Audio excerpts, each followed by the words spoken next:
Hello kids, today I am going to tell you a story, The Dog and the Bone. One day a dog got a bone. He passed by a pond and saw his own reflection.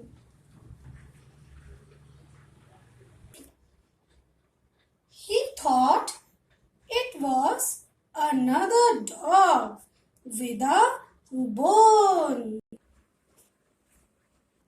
He wanted the bone from another dog. He barked at him. Bo, bo, bo, bo. His bone fell into the water. Mm, mm, mm. He learned a lesson, never be greedy. Moral of the story is never be greedy.